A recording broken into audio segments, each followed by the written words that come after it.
اعوذ باللہ من الشیطان الرجیم قال ربنا ظلمنا انفسنا وَإِن لَّمْ تَغْفِرْ لَنَا وَتَرْحَمْنَا لَنَكُونَنَّ مِنَ الْخَاسِرِينَ رب اشرح لي صدری ويسر لي امری واحلل عقدۃ من لسانی یفقہوا قولی۔ آج ہم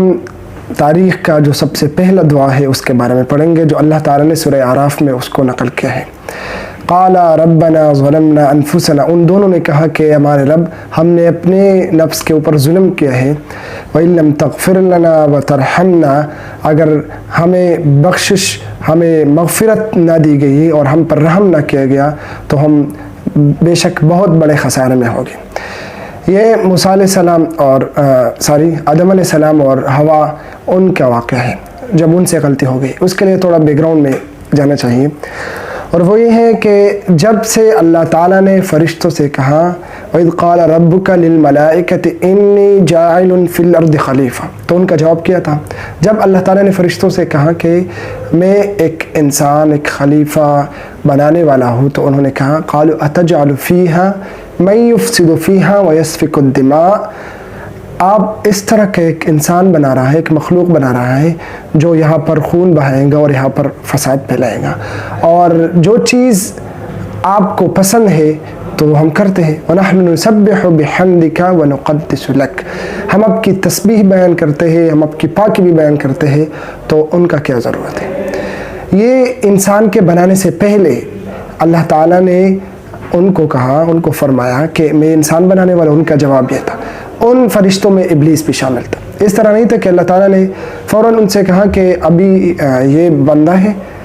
آدم علیہ السلام ہے، میں نے بنایا اور اس کو آپ آگے ابھی سجدہ کرو، نہیں، اس کو پہلے سے خبردار کیا تھا۔ تو اسی وقت سے ابلیس کے اندر ایک وہ تھی کہ میں اس کو نہیں مانوں گا، اور وہ یہ تھی کہ ابھی جو یہ بنانے والا ہے تو مٹی سے بنے گا اور میں تو آگ سے بنا، قال انا خیر منہ خلقتنی من نار وخلقتہ من طین۔ تو اسی وقت سے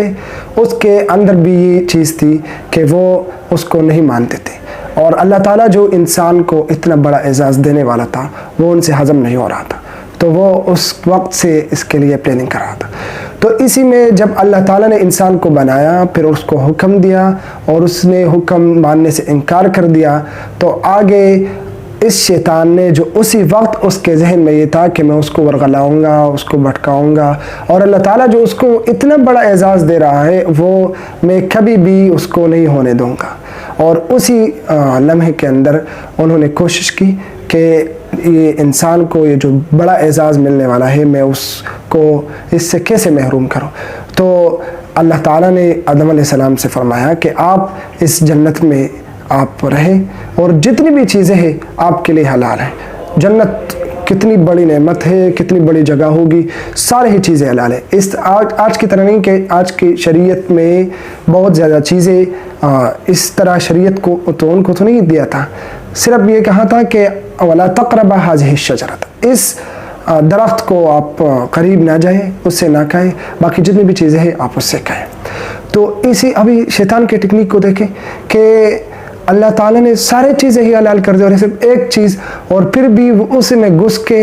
شیطان انسان کو پھر بھی ورغلاتا ہے، پھر بھی ان سے خطا کرنے کی وہ کوشش کرتا ہے، اور وہ آ گئے اور اس سے قسمیں کھانے لگا وَقَاسَمَهُمَا إِنِّي لَكُمَا لَمِنَ النَّاصِحِينَ فَدَلَّاهُمَا بِغُرُورٍ فَلَمَّا ذَاقَا الشَّجَرَةَ بَدَتْ لَهُمَا سَوْآتُهُمَا وَطَفِقَا يَخْصِفَانِ عَلَيْهِمَا مِن وَرَقِ الْجَنَّةِ، اور انہوں نے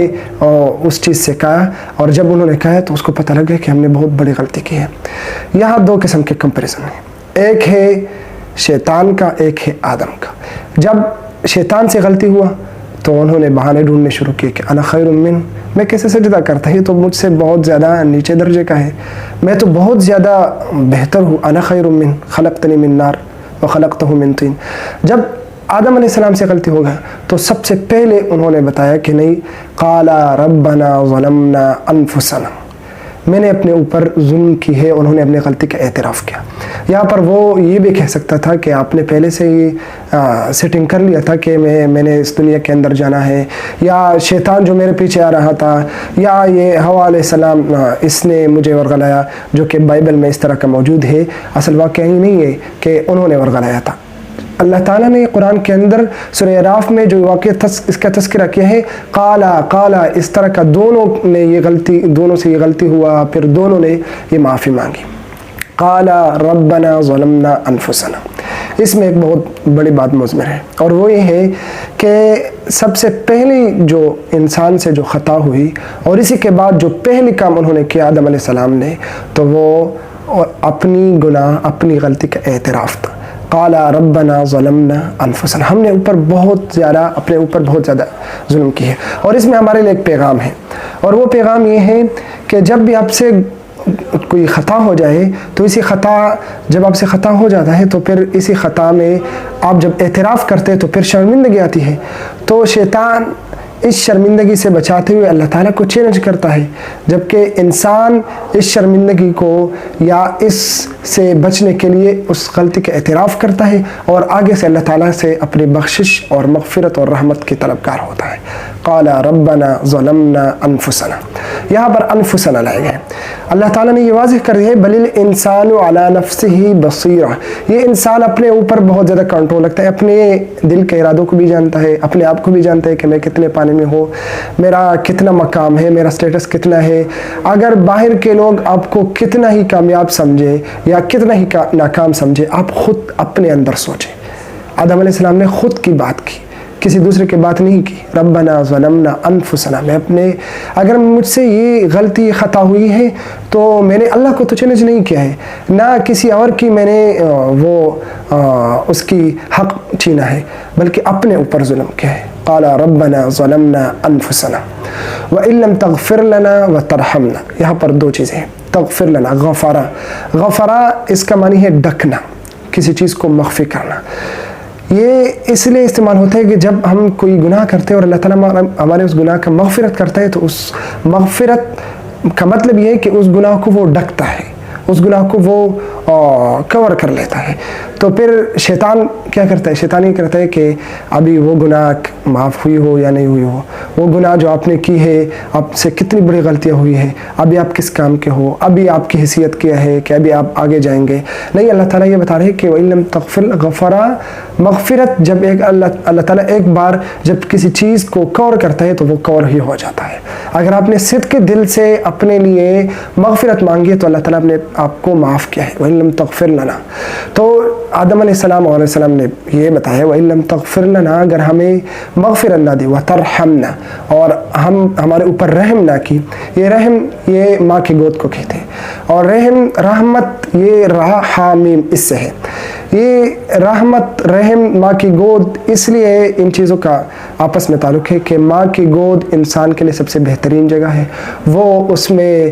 بھلے پڑے ہوتے ہیں، وہ اس سے سارے کچھ سیکھ جاتے ہیں، اور اس کا سب سے بہترین اور محفوظ ترین جگہ بھی وہی ماں کی گود ہے۔ تو اس لیے ہم اللہ تعالیٰ سے رحمت چاہتے ہیں۔ اللہ تعالیٰ آپ کی گود، آپ کی رحمت، آپ کی شفقت جو ہمارے اوپر ہے وہ ہمارے اوپر برقرار رکھے۔ اگر آپ کی رحمت سے ہم نکل گئے تو ہم ناکام ہیں۔ وَإِن لَمْ تَغْفِرْ لَنَا وَتَرْحَمْنَا، اگر ہمارے گناہوں کے اوپر، ہمارے اس خطا کے اوپر آپ نے وہ ڈھکا نہیں، اس کو کور نہیں کیا، اور ہمارے اوپر اپنی رحمت، اپنی گود، اپنی شفقت، اپنی ہمدردی برقرار نہیں رکھی، لَنَكُونَنَّ مِنَ الْخَاسِرِينَ، تو بے شک ہم بہت زیادہ بڑے خسارے میں ہوں گے۔